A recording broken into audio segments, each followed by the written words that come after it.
One night in Argentina, 3 girls are hanging out on a boat. Suddenly the sky turns dark and an aurora borealis appears in the distance. The sea starts shaking and one of the girls rushes inside to check the GPS, but it isn't working. A girl collapses and her friend tries to run to her, but the wind closes the door. When she looks through the window, she notices that both her friends are dead. In the city, 3 men are on their way to their weekly card game at a friend's house. However, the street is blocked by a protest and the crowd pushes on any car that tries to cross them. The trio has no choice but to take another path and eventually they reach Tano's house. He's happy to see Russo and Juan, but he scolds Russo for bringing his brother-in-law Omar. The group spends the night playing cards with Lucas, but they don't let Omar join them, and Tano gets annoyed when Omar keeps touching his stuff. Eventually it starts raining and the power goes out. Everyone grabs their phones and they're shocked to see that all their batteries are dead. Tano's flashlight doesn't work either, so they have to use an old gas lamp. Suddenly they hear some strange noises and Tano's wife Anna comes downstairs saying she saw a neighbor collapse outside. When they look out the window they discover it's snowing, which never happens in Buenos Aires. Not to mention it's summer now. The snow kinda looks like ash and Anna refuses to let Tano out, thinking there's something toxic in the air. As cars start crashing outside, the men try the landline phone, but it isn't working either. The group starts getting afraid, so Tano asks everyone to close every window and cover every hole. Russo touches a window and notices it's freezing. The guys begin discussing the situation and soon it escalates into an argument, so Russo uses the chance to leave the house and pushes Lucas off when he tries to stop him. He only manages to take a few steps before falling dead on the street. Tano blames Omar for Russo's death and the others have to separate them before they can fight. As hours pass, the weather gets colder and everyone puts on extra jackets. They're also worrying about their families. Suddenly there's a knock on the old door connected to the garage. A woman calls out for help, but Tano is worried because she could be a liar trying to take advantage of the situation. The others convince him it's the right thing to do, so Tano gets his gun while Juan breaks the old lock. Inga comes in and Anna takes care of her while Tano and Juan take advantage of the now open corridor to get into the garage. Juan wants to get the car keys, but there's a hole in the ceiling that is letting snow fall in front of the garage office. He moves inside Tano's car and connects a ladder to the office window, then he covers himself with some plastic to climb in. Once he has the keys and comes back, Tano points at the fallen snow, noticing that it changes color after it's been on the ground for a while. The men try a bunch of cars but none of them will start. Moments later the group sees that a neighbor is alive. They try to make hand signals to stop him from opening the window, but it's too late. The man peeks out and instantly dies. When his wife checks on him, the same happens. Seeing this makes Juan even more desperate to save his family and announces he's leaving. The others help him cover his body from head to toes with multiple layers of clothing and plastic bags. Tano has an old mask to protect his face, but Juan turns down the gun. When Juan is about to head out, Omar grabs the gun and blocks the door, saying he wants the mask for himself. Tano easily takes the gun from him and reminds him who is in charge. Afterward, Juan can finally leave the building and confirms the improvised suit is keeping him safe from the snow. As he walks through the streets, he sees hundreds of bodies of both people and pets. The whole city is now covered in snow. A flashback shows all the tenants of a building having a meeting before the snowfall. Suddenly the power went out and a car crashed right into the main entrance. Everyone moved fast and didn't get hurt, but when a man went out to check on the driver, he instantly died. In the present, Juan keeps on finding bodies everywhere while his journey continues. He also hears someone whistling but can't tell where it's coming from. After some more walking, a creepy stranger appears behind him, so he runs until he loses sight of him. Then he enters the station and finds the train frozen on the tracks. All the people who tried to escape are dead, but there are still a few survivors on the train asking for help. Juan goes inside and explains there's nothing he can do for them. He opens his bag to grab the water bottles and discovers Tano put a gun in there too. After giving the water to the survivors, Juan leaves. Moments later Juan makes it to the building with the car in the entrance. He immediately starts climbing the stairs and finds survivors on every floor. Some of them are praying while others are arguing. Inside his ex-wife's apartment, he finds a man stealing stuff. Juan pushes him against the wall and demands to know where his daughter is. Neighbors rush in when they hear the yelling and ask Juan how he survived the snow. Juan freezes when he realizes there's some snow on his bare hand, but it doesn't hurt. The moment is interrupted by his ex-wife Elena, who kicks the others out before telling Juan that their daughter Clara stayed at a friend's home last night and she hasn't heard from her since. The guilt causes Elena to have a breakdown and Juan comforts her. She doesn't have the friend's address but she has the name, so Juan announces he'll go to the school to get the address from the files. When he tries to leave, the neighbors block him to ask lots of questions. He tells them the snow doesn't hurt after it falls and he only survived by covering his whole body. However, they still don't let him move and insist they want to see the mask, so Juan takes out the gun to keep them at bay. On the stairs, he knocks down a man to clear the way and the other guys angrily come after him. Elena asks a neighbor friend for help but she closes the door in her face. The couple runs to hide in an empty apartment and blocks the door with furniture. After finding a body in the tub, Elena begins covering her body with layers of clothes. The neighbors are at the door, so Juan opens fire to keep them out. Then he makes Elena wear the mask and sends her to the school. She jumps through the window and survives by landing on the crashed car. At that moment the neighbors manage to break in, so Juan covers his head with a plastic bag and breaks the window to make everyone run from the snow. Juan escapes through the window but passes out from suffocation. Back in Tano's house, Anna wants to make tea but he stops her from using tap water because it may be contaminated. The men work hard to seal every window with tape or wooden planks. Tano finds Inga handling his gun and takes it back while she explains she's former military. Tired of waiting, Inga grabs her helmet and announces she's leaving. However, Tano stops her and announces he's leaving first with a mask he just put together. He borrows Inga's bicycle and notices the LED light doesn't work, but the one powered by cycling does. Tano theorizes that old things work, which he confirms by connecting a record player to a car battery. Afterward they all wear makeshift masks and reach the fire station, where they collect a bunch of firemen's suits and masks. Meanwhile, Juan finds himself in a trench watching a red light going up in the sky. Suddenly he wakes up and discovers Elena found his friends on the street, so they came back for him in a truck. Tano tells him that old engines do work. Another flashback shows Inga before the snowfall. She noticed her brother's phone had a notification for a delivery, but since he was in the middle of a soccer match, she volunteered to do the job. This saved her life. In the present, the group returns to Tano's house. He connects a radio to the car battery, but no matter what frequency he uses, nobody answers. An argument ensues over what to do and Juan wants to borrow the car to find his daughter. Tano refuses, saying they need to stick together. At that moment a man wearing a welding mask enters the garage. It's their neighbor Benito, who wants to borrow the car so he can deliver supplies to other people with his friend Roberto. Tano refuses and while they argue, Omar takes the chance to steal the vehicle and leaves. After Benito leaves too, Tano tells the others he's not happy to hear Benito is working with Roberto because they had a falling out. As Omar drives through the streets, he sees a red light in the sky and gets distracted. He notices the cars blocking the road at the last second and tries to turn his vehicle, only to crash into a store. Meanwhile, Elena and Juan suit up and leave to search for their daughter. They try the first car they find but it doesn't work. At that moment a truck with survivors passes by, so they hide until they're gone. These men find Omar and rescue him. The couple ends up spending the night in the car and the people in the house can hear the looters breaking into the neighborhood stores. Tano keeps trying the radio to no avail. The next morning Juan and Elena finally make it to the school and enter through the window. While Elena looks for the address, Juan searches for an old car that works. He enters a security cabin and when he grabs the keys, he hears the whistling. Suddenly he has a vision of the red light and destruction taking over the city, culminating in a big explosion. He wakes up inside the car, which does work.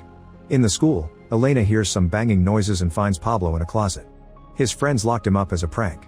Juan comes back and helps him out, slapping the boy when he's rude to them. The couple tries to tell him what's happening but Pablo just runs away. He only stops when he sees all his friends dead outside. Pablo knows where Clara's friend lives, so he agrees to take the couple there if they promise to take him home afterward. When they make it to the house, they find a bunch of dead people in the garden but no Clara. Pablo freaks out at the sight of the bodies. It turns out he gave them his home address and that's his dead family. Pablo collapses with a fever so the couple stops at a pharmacy for medicine. While they search the store, a pregnant woman bangs on the door saying her water broke. Ignoring Juan's warnings, Elena opens the door and lets her in. This turns out to be a distraction for her armed boyfriend to ambush them. The woman slaps Elena and after taking the bag and car keys, the man locks them in the closet. While the robbers leave, Elena asks if Juan has been seeing visions again. He admits they came back since the snow began. Pablo at first refuses to open the door because he hates Juan's attitude, but he does it when Elena talks gently to him. The couple gives Pablo the mask they made for Clara and they leave together. On the street Juan gets ready to shoot when he sees someone, but it's just a family getting away in their car. When they cross the station, Juan gets on the train and notices all the survivors are gone. At Tano's, Inga comes back after looking for her brother, but she found him dead in the park. She also says she heard some weird noises but didn't see anyone.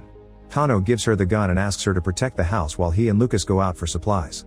The duo returns to the fire station, only to find Benito and his gang. Benito wants to close all the roads, which Tano disapproves of. He also wants Tano to let them use his garage and gives him 24 hours to make his choice. When they return to the house, they discover a voice on the radio. A man from Uruguay confirms that the deadly snow is there too, and he's heard the same news from Brazil. They conclude the issue is happening around the whole world. Unfortunately, the call ends too quickly. Desperate to talk to the person in Brazil, Tano climbs to the roof to move the antenna, but he discovers his compass isn't working. He rushes back to his workshop to check on other compasses and notices they're all behaving strangely. Eventually the couple returns to Tano's place with Pablo. Tano informs Juan that he's changed his mind and wants to leave for his other house on an island. He tells him about the compasses and concludes that Earth's magnetic field has shifted, so he thinks the world is broken. Juan still wants to find his daughter and they argue until Tano says that Clara is dead and Juan is in denial. At the gas station, the pregnant woman and her boyfriend are taking supplies from the store and gas from other cars. The man hears a noise and looks around with his flashlight until he sees something moving. Suddenly the car shakes and when the woman turns around, her boyfriend is gone. Something screeching breaks her window and she screams as the car slides on the snow, eventually falling down a hill to kill her. At the local bridge, a person in a yellow suit walks at a fast pace. A group of people appears in the distance to cross the bridge too. At Tano's house, the group holds a funeral for Russo. Afterward, Tano and Lucas go to the grocery store to get more supplies. Juan insists he wants to find his daughter and Anna remembers that she recently threw out a bunch of phone books. They retrieve them from the dumpster and Juan finally finds the address he needs. Juan leaves alone on foot, but Tano feels bad and decides to help him in his car. He announces they'll find Clara and then leave for the island together. During the trip, Tano shares his theory. He thinks that the ring of radioactive particles surrounding the Earth has been destroyed and caused the deadly snowfall. Moments later, they find the roads blocked by huge piles of cars. Suddenly they hear a noise and are surprised to see military cars approaching. A soldier asks them to turn back and avoid the downtown area as it has been cordoned off. He also explains the military base is getting organized and help will come soon. There's something weird about the way he talks, so when the military cars leave, Juan and Tano decide to follow them. After crossing a tunnel, the duo reaches downtown and the soldiers open fire at them. They start driving in reverse to escape, but a bus falls from the bridge and blocks the way. The duo goes ahead and drives past the soldiers, only to discover they're shooting at something else.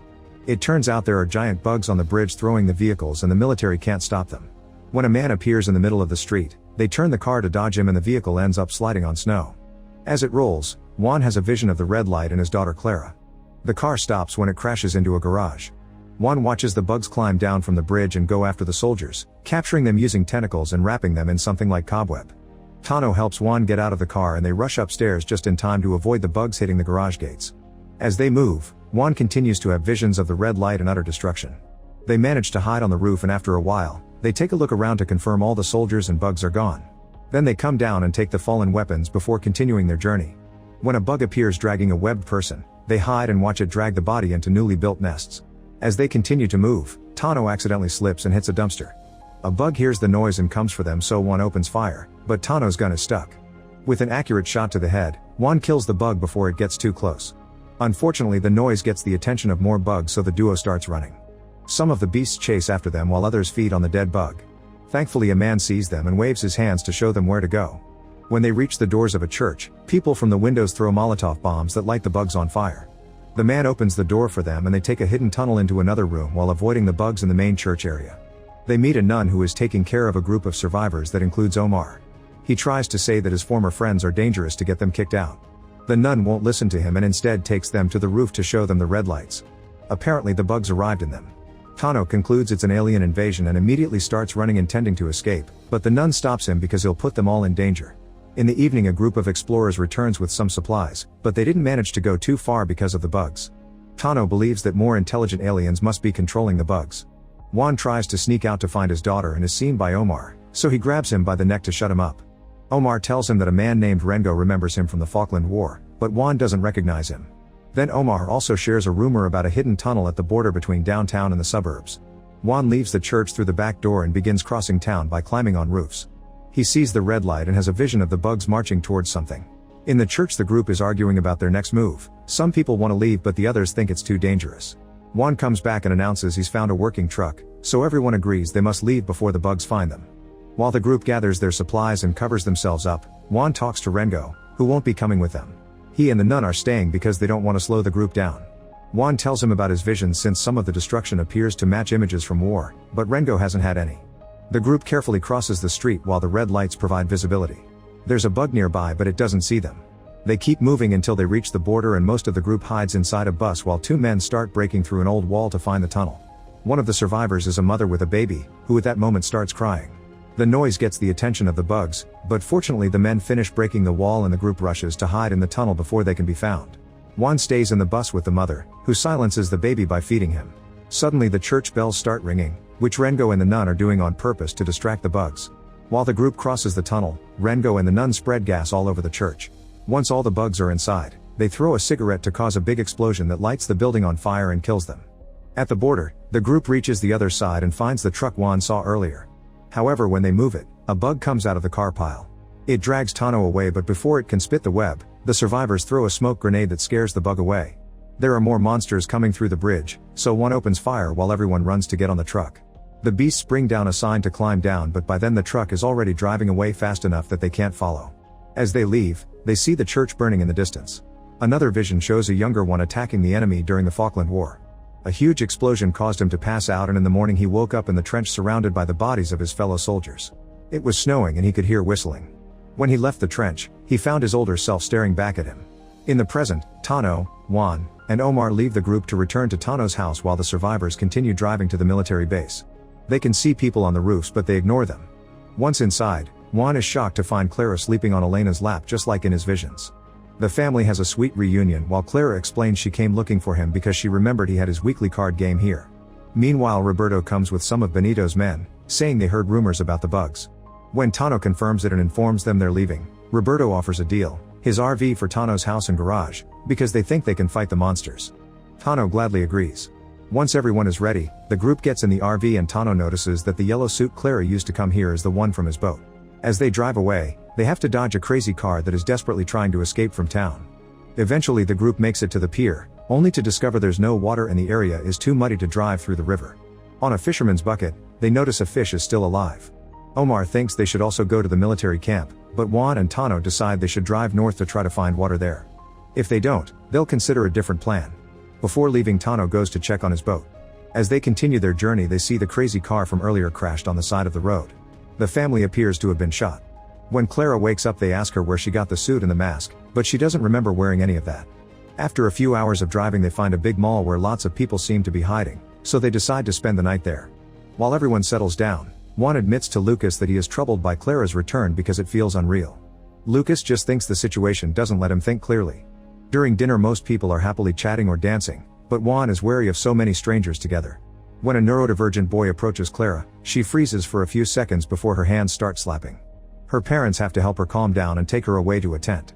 Elena thinks they should go to the military base to get help for Clara, but Juan reminds her that he can't go there. The conversation is interrupted by Tano, who reveals he couldn't find his boat. However, he did find the logbook and Clara's signature indicates she took it. Meanwhile, Lucas goes looking for alcohol and hears some weird noises in the next room. The next morning, everyone excitedly goes outside because it stopped snowing. People celebrate the sunlight while Tano checks his compass. He discovers that the poles have inverted and now south is the new north. Anna then realizes that Lucas is missing. While Tano and Juan go looking for their lost friend, a car parks outside and 3 masked strangers come out. Suddenly these strangers open fire, killing a bunch of people. Everyone runs back inside in panic while Juan and Tano return to fire back. Some people are hiding behind cars and the duo sneaks around to help them. With his soldier skills, Juan kills one of the enemies with an accurate shot.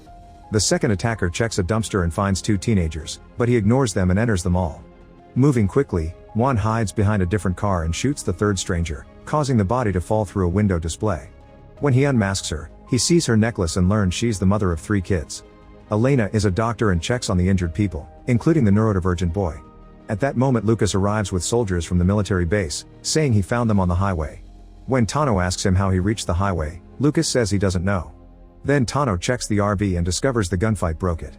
All the survivors leave on the military trucks. As they pass the highway, Lucas points at the spot where the soldiers found him. He can't remember how he got there and blames it on the alcohol he drank last night. During the trip, they notice the river has water again. In the meantime, the third shooter has managed to escape. He enters the sewers, but the bugs don't attack him. In fact, they move out of the way as if they recognized him. Later, Juan has another vision of himself doing some shopping at the mall and encountering the mother he shot down. She tells him that she's still there in some corner of his mind and asks him not to stop looking for her. He wakes up at the military base, where the soldiers are teaching all the survivors how to shoot. One morning, Tano is summoned by the sergeant, who has heard that he's an engineer and asks him to fix the radio. However, Tano leaves in a huff when he hears they want him to do it downtown. When he bumps into Juan, he explains that the military is planning to bring down the wall at the border by hitting it with a train and send a message from a tower. Lucas is planning to join the team and points out how many people they could save with that message, also saying that if they don't help they'll be in danger, and not only from the bugs. His tone is rather aggressive and his friends think he's acting weird. Afterward, more trucks arrive with survivors including Roberto. Tano asks him what happened and Roberto explains Benito and the gang didn't make it. Hearing this, Juan thinks they should leave and get to the island. However, Tano and their wives insist they should stay. Clara needs medical assistance and the island is probably not safe anymore. That night, Juan can't sleep and goes for a walk, but he immediately notices 2 men are following him. One of them is a train engineer and explains there's a station near the base. He thinks they can fix it to reach downtown safely and send the message from the tower, but they need Juan to change Tano's mind. The next morning a group of teenagers holds a little funeral for the neurodivergent boy, who didn't survive the shot. Tano, Juan, Omar, Pablo, Inga, Lucas, and a few others end up joining the team of soldiers to go on the mission. After crossing the river on boats they find the train tracks and continue on foot. During the journey, they see some military planes fly by. When they reach the train station they immediately get to work. Most of the team concentrates on fixing and moving the train while a few soldiers keep watch in case the bugs show up. Luckily nobody approaches them, but when the train finally takes off, they don't see an armed woman watching them from the water tank. Midway through their journey, Pablo and some soldiers leave the train so they can guard the border.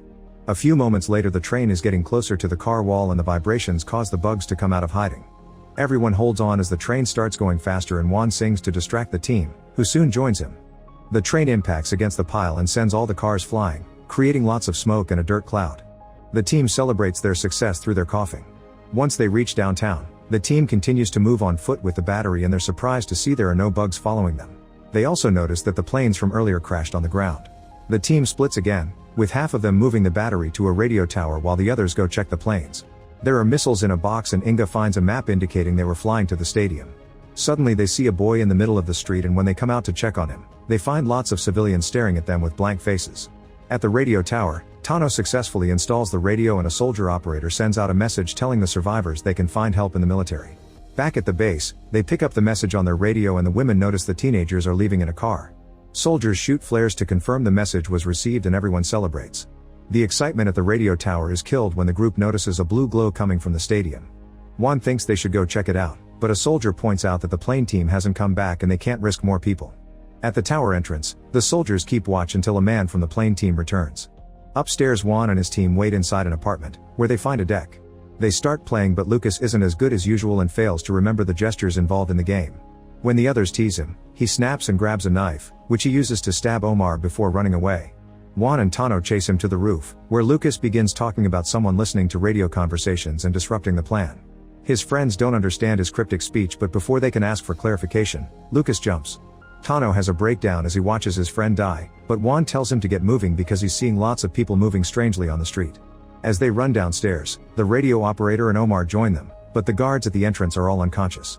The group hides on the stairs while the plane team comes back to search the building. Once they reach the outside they see a familiar survivor by the door, but when they call him the man starts screaming to give away their location. A chase ensues and Juan has to open fire to keep the incoming people back while his men close the gate behind them. Soon they reach the train and jump on as the driver makes it take off.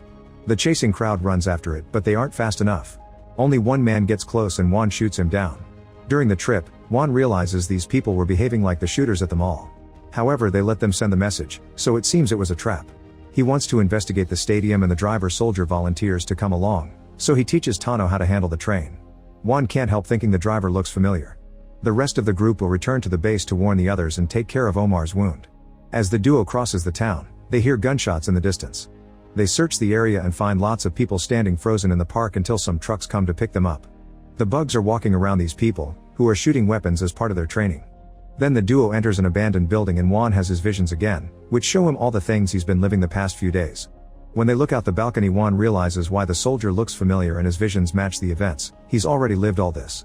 Suddenly a gazebo starts glowing blue and the alien creature behind the whole operation appears. It plays a soothing melody that controls people's minds to make them its minions. Juan sees teenagers in the crowd and realizes Clara's behavior means she's been mind-controlled all along.